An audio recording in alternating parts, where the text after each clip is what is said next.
In the summer of 1971, 18 young men answered a newspaper ad, $15 a day, to take part in a psychological study of prison life. They were randomly split into two groups: prisoners, guards. The prisoners were arrested at their homes by real police, fingerprinted, stripped, and locked in a fake prison built in a Stanford University basement. The study was supposed to last 2 weeks. By day 2, the guards had begun psychologically torturing the prisoners. By day 6, half the prisoners were suffering breakdowns. The experiment was shut down early. For 50 years, this was taught as proof of one terrifying idea: ordinary people, given power, will become monsters, with no coaching required. Then, in 2019, a researcher found the original recordings and discovered the entire story might be a lie. Before we get to what really happened, you need to understand how powerful this story became. The Stanford prison experiment is one of the most cited studies in the history of psychology. For 5 decades, it was used to explain the darkest moments in human history: why ordinary soldiers committed atrocities, why prison guards abuse inmates, why regular people follow orders into cruelty. The lessons seem simple and deeply unsettling. You don't need evil people to create evil outcomes. You just need a situation powerful enough, a uniform, an authority, a role to play, and good people will do terrible things, all on their own. This idea became so embedded in psychology textbooks, courtrooms, and public conversation that it shaped how the world understood events like the Abu Ghraib prisoner abuse scandal decades later. One basement experiment, one accepted explanation for human evil. In the mid-2010s, a French researcher named Thibault Letexier set out to make a documentary about the experiment. While digging through Stanford's archives, he found something that stopped him cold: unreleased audio recordings, original documents, access to interview 15 of the actual participants. What he found didn't match the official story at all. In 2019, he published a paper in the journal American Psychologist with a blunt title: Debunking the Stanford Prison Experiment. His argument was simple and devastating. The guards did not spontaneously turn cruel. They were told to. The most damning piece of evidence is a single audio recording, made before the guards ever met the prisoners. In it, the prison's warden, one of Zimbardo's own research assistants, tells a guard exactly how to behave. The guards have to know that every guard is going to be what we call a tough guard. That is not a personality emerging naturally under pressure. That is an instruction, given in advance, before the situation had done anything at all.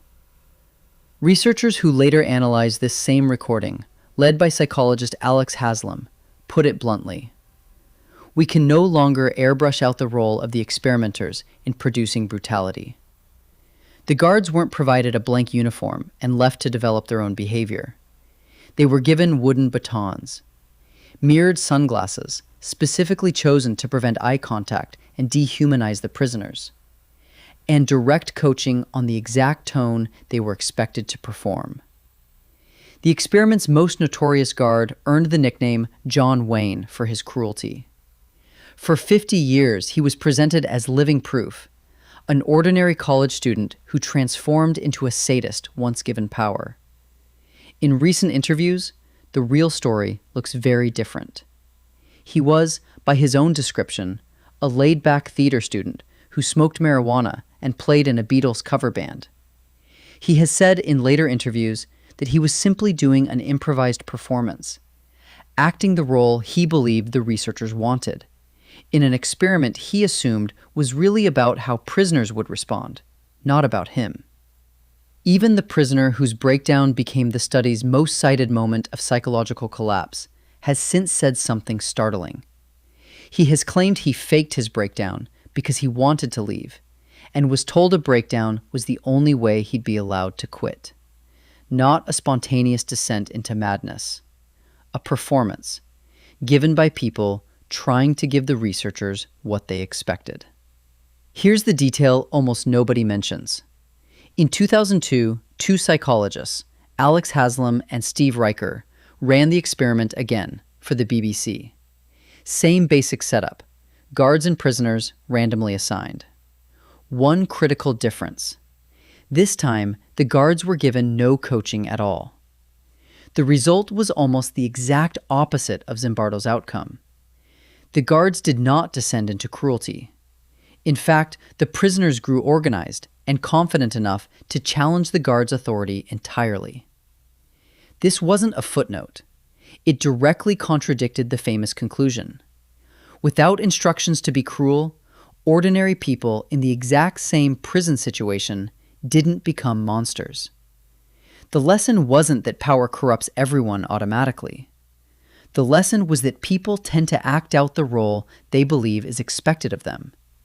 And when nobody tells them cruelty is expected, most people don't choose it on their own.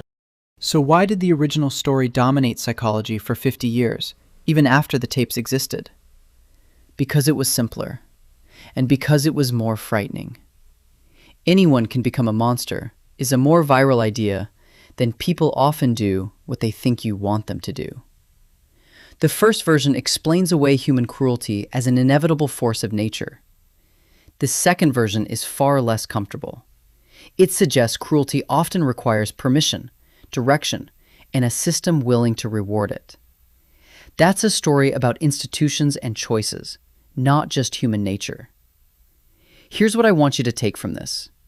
For half a century, one basement experiment convinced the world that evil is simply what happens when ordinary people are given power. That story was comforting in a strange way. It made cruelty feel inevitable, something built into all of us, waiting to emerge. The real story is more uncomfortable. Cruelty, in that Stanford basement, wasn't automatic.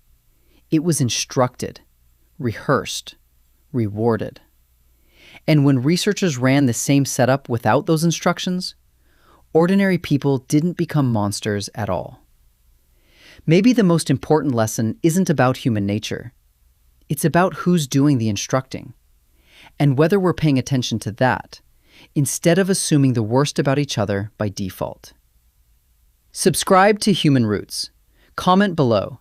Did you learn the original version of this experiment in school? Does this change how you see it? See you next time.